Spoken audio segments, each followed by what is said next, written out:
Hey everyone, welcome back to another lesson here on the channel. Today I want to go over a cool new way to find your first Amazon FBA product or your second or your third, whatever product you're on. And yeah, it's a little bit different.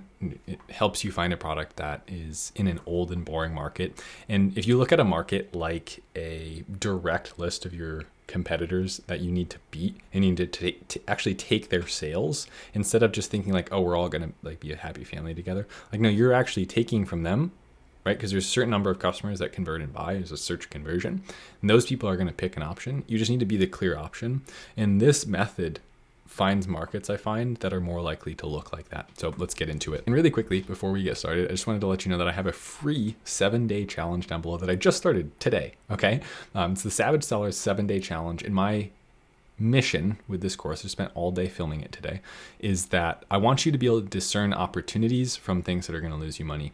I think there's an epidemic out there of bad advice going around. Look at this idea, it's good. Look at this product, it makes this much money. None of that matters, okay? So I'm gonna uncover a lot of the truth about Amazon FBA I kind of said that weird, about Amazon FBA in a way that paints it for what it really is. So I really do this. By the way, if you're new here, I always like to show my sales at least once in a video. Sometimes I forget, but this is, let's go, boom. There we go. Okay, so my sales, I have a made in the USA brand. I sell 2 products. I just launched my second product last month. You can tell I've been filming and talking all day. And we sell between a 20 and 25% profit margin. The new product, of course, is still scaling, so that'll even improve. That one, we're just pushing ads hard right now, and old product is still killing it. So anyway, I found my product by, first of all, using my mind. So let's put that out there, that the product research method is really overrated.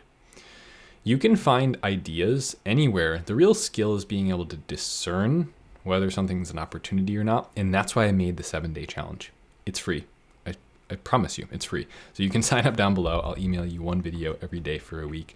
And they are course level videos, I'm telling you. So I can't wait to see you guys in there. So anyway, the tactic we're gonna be going over here today is using Black Box by Helium 10. And we're gonna be using, by the way, there's a discount link in the description, affiliate marketer here. I love their software. The category is we're selecting one. Okay, so say I go into patio, lawn, and garden.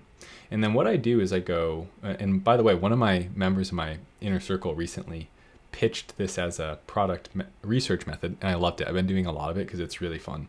And so shout out to Oksana. She was like, what if we use number of images as a, kind of milestone for how the market competition looks like? They're more likely. So we have this thing called old and boring markets we want to compete in. We want to dominate old and boring enthusiast markets where we're the clear choice because we have this awesome looking product. And the number of images, like if there's someone with 4 images, 3 images, 2 images, 1 image max, selling really well, well, then that's a sign that maybe this is an old boring market and it could use some facelift, a new kid on the block, right? And so we'll just do 2 images max. Check this out. We'll go into shipping size, small, large and standard size, and small standard size. Review count, don't care. Biggest lie ever is that you need to compete with people that have the same number of reviews as you. My main competitor has 16,000 reviews.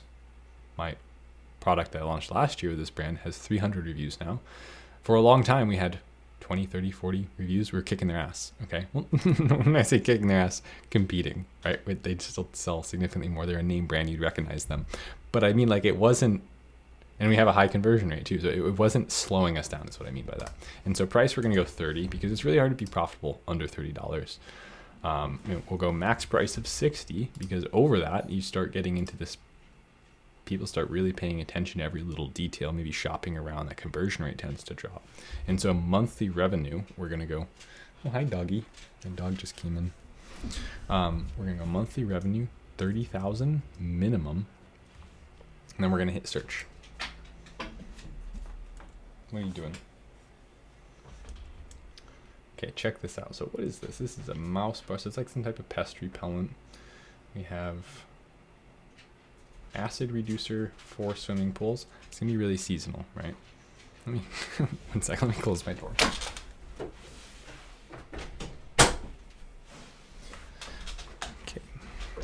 look through here, and these are products that have no more than, what did we say, 2 images? Where are my filters? Images 2, yeah. No more than 2 images. Oh, yeah, less than 2 images, right? Same thing. And they sell well, right? So they sell between 30,000 or higher. And I actually forgot to put a max revenue on some of these, so that's a good thing to do. Sometimes you find markets that are just way too big. You have to still be able to rank on that page. So I'll go like 180,000 here. And don't get scared off by these like commodity products. Some of them have chemicals, and like barriers to entry are good. Generally, I want to see that it's FBA because I certainly don't want to fulfill stuff myself. Wow, look at that. Mr. Bird is the brand. I want to check this out. I'm curious. If I ever see good branding, I also want to click on that. So 43, but they only have 2 images. So is this more of like a wholesale distribution situation? That's why they got recognized. But 1 image, they sell 40 grand a month. Mr. Bird is the brand. And the product is, so here's where Helium 10 comes in again. Hot pepper suet. Wow, what is that for?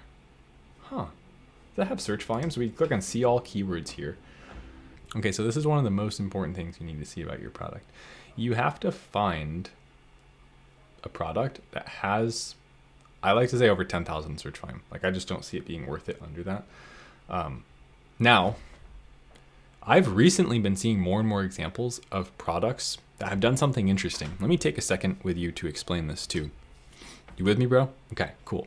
Because there's a few examples that I've seen where it's like, the search term that people are making, there is legitimately either such a lack of products, or the ones that are there are so old and boring, they don't meet the needs of the customer at all. Like there's very little options. And so if there's just 3,000 search volume, 4,000 search volume, and there's nothing filling that gap, and you're the only one that fills that gap, well, if you were to convert at like, not search conversion, but click to order conversion, like 30% of people who clicked into that market were purchasing something, that's all to you. You're the option. You're the hot pepper bird seed if that didn't exist, or if the one that exists, there's only one of them, right? And so that way of thinking still does work. Where we run into issues is scalability, because maybe that's an opportunity for you. And now I don't want to be biased here, right? I know that I have these ambitions to build a brand. Some people want some side cash, a side hustle. And so now I don't think everyone has to build this the same way. There's still a space for beginners in Amazon FBA and for dominating with great creative elements. Just analyze those things and be aware of them, right? Come to your own conclusions about them. I generally like to see higher search volume. It's what I do for a living. I'm building my brand. It's how I'm going to, eventually exit this company for millions of dollars. At least that's my prediction now. I just don't want to sound arrogant. You know what I mean? Okay, interesting. So there are some options. I mean, the branding's abysmal, right? So when I say branding, like just the creative elements, the main images, they suck. This one's okay. This one's actually not bad, and it's no wonder they're like dominating the market, 8,000 sold every month. I just wonder what the whole hot pepper thing is about. So that's one thing we'd have to look more into it, become a kind of market expert. But what we're going to do is we're going to pull up Helium 10 X-ray here, just analyze products. And I actually did this once. I realized I forgot to share my screen, so I had to come back in. But you notice some are already checked. So what I'm going to do here is just check 3 of them. I'm going to run Cerebro. One key thing to look at in here really quick, right, is that like total revenue, when I did filters, hide sponsored products, and then apply filters, under 1 million, it's a pretty small market. So I like to see that number is between 1 and 3 million, at the very least, usually like 1.5 and 3 million. So anyway, just something quick to look at. And I know there might be some products in here that aren't even relevant, but for the most part, when you get rid of sponsored and just organic ranked page 1, they should be pretty relevant. So let's do this. So we'll open Cerebro, which we already did right here. Boom. And we're going to go number of competitors, at least 2. So 2 out of 3 rank in positions 1 through 30. So that's the top half of page 1. I just want to see every search term where 2 out of 3 products here rank in the top half of page 1, and come to more of a conclusion about like what the search terms are here, because I didn't see a whole lot of search volume. And so yeah, there isn't a big search term here. There just isn't. Like there's a bunch of these long tail keywords that have individual search volume. They're all very low. But this main one here, the biggest one I can find, has 1,300, 1,400 search volume. And so is it just a matter of we need to go to 1 out of 50 and then see, and then there is something that's there? It's bigger suet cakes for wild birds, but that doesn't count, right? Because we're looking at the hot pepper variation specifically. We would want to see probably search volume for that individually.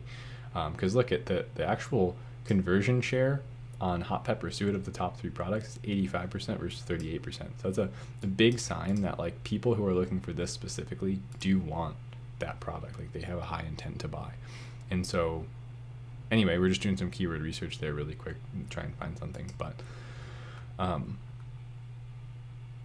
okay, so price analysis. Okay, there are some higher prices here. One of the things that we saw when we were in Cerebro was the fact that hot pepper suet, again, very small opportunity, not much search volume there. Got to start there, right? I like to see that that's 10,000, but $1.05. And so with that $1.05 and that conversion share of 85%, I mean, that prices I've seen, that's probably not bad. Generally, if you were to divide that by like 3 to 5, you get to what the actual conversion share in the market is. Now we could go into Opportunity Explorer and actually figure that out. But let's just use my rule of thumb. I ran some numbers a few times. And I realized it's usually between 3 and 5, that divided by that. So let's just say that the conversion rate in this market is like 12%. Okay, I bet you it would be that if we go to Opportunity Explorer. That's broken. Dang it. Yeah, so these aren't right. Though this one says 0.12%. And so anytime you see the numbers are like close to 0, it's just not true, right? There's just no way that 70% of people clicked after 21,000 people searched, and then less than 1 out of, or close to 1 out of 1,000 of them bought, right? It's not right. So that glitch started a couple weeks ago. So it's not the most reliable thing ever, but yeah, let's just assume that it was. So if you were selling one of these $35 ones with a dollar cost per click and 12% conversion rate, cost you $9 to $12 to make a sale, because we're off on that conversion rate, right? We don't have the real thing, so we got to be a little flexible there. And we open up profitability calculator, right? And so what we're going to do in here is just plug that numbers in. Trying to normalize factoring in scaling PPC profitably, because it just needs to happen. So if you were to pay $9, you'd be basically breaking even, right? So you'd have $2 margin of error on that $9 of ad spend. So say it costs you $11 to make a sale, you'd be breaking even. And now or you don't pay $9.58 for the product, right? What if you were paying $7 for the product? Well, then you're actually closer to 20% with the ads, assuming we have a margin of error built in. Maybe it's 15%, something like that. Okay. So is this an enthusiast customer? Would they care about a better option? Some of the primary questions I start asking myself, right? And in this case, I think yes, right? Because if you're feeding birds a specialty blend, not just the basic, I want to make a distinction here. I think basic bird feed might not be an enthusiast customer. If it is, it's a very light use of the term. When you're specifying something that's in the mix because you're looking for specific birds and they are attracted to a certain thing, now you're getting to enthusiasts and they would pay for something. So I'd figure out what is it that's making them search hot pepper birdseed, hot pepper suet. And what's upsetting is there's not a whole lot of search volume there. And so I wonder if that's something that actually does change. Does that heat up into the winter? Are these for winter birds like all time? Where's that search volume? And so we're actually coming off that bigger season right now. So yeah, it doesn't look like the biggest market ever. I don't know that there's a ton of room to accommodate you. And when you see something like a listing's doing $250,000 here, it's probably just because that listing is really well ranked for just like, if we were to look at like, remember bird suet had like 16,000 search volume, bet you they're ranked well there. But yeah, not the worst thing ever. Not the worst thing ever. And we ran some math on that. And so this way of looking, deer repellent, right? What would that be? Enthusiast, keep deer out. Deer out, $38. Okay, deer repellent is the search term, I'm guessing. So let's go for it. So deer repellent. Boom. And those things suck. Those are a total ripoff. Deer out. The second organic listing is $40. Love to see that. We got a $30 one. So is it just like things they don't like the smell of? $100 one there, organic. $60 one, organic. Okay, interesting. So let's go ahead and open up top keywords, get a quick look at that cost per click in search volume. Super important. We start there. And deer repellent, 16,000 search volume. Yes, 92-cent cost per click. Outstanding. Okay, so let's go over here. I'm gonna go deer repellent. And we've got a 9% conversion rate, 8.77%. Now, that's search conversion. If we were to run, search volume, 25% of 400,000 is about 100,000. And so if we took about 10% of 400,000, about 40,000, well, that's actually closer to 40% of people who clicked ended up buying. So yeah, just differences there between search conversion, click, or conversion rate. So orders divided by clicks versus orders divided by searches, quite a big difference. So anyway, yeah, 9%. So you're even a little better. You'd make a sale every 10 clicks. Okay, and that would cost you about 92 cents per click. So $9.20 to make a sale. First listing, based on this volume of product, I can tell you right now that's going to work out that math. They can afford to spend $9 to make a sale with ads and still have profit left over. Guaranteed. Check this out. So we go profitability calculator. Because if that math works, you've got something, right? If I can go in there and they have two images, right? So I go in there, I crush deer out for the $38 price range, for the $39 price point. And yeah, look, boom, $9. Okay, and I'll be gracious. We'll use the right numbers. So we go 100 divided by 8.7, which was our old conversion rate. So it actually takes us 11.49 clicks to make a sale. So even if I do that times 1.09, which was that cost per click, it's $12 here to make a sale, $12.50. That's quite a bit more actually. Still over 20% margin on that product. And that's assuming we're paying over $8 for the product. Maybe domestically we're sourcing it for $6. So there you go. Hopefully you enjoy that product research method. Old boring markets, go in there and dominate, right? And yeah, join the damn 7-day challenge. Please do it. I spent a lot of time on it today. I'm really stoked about it. I think you're going to get a lot of value. Hold you accountable. I want to see you succeed. So go join for free. I'll see you in there.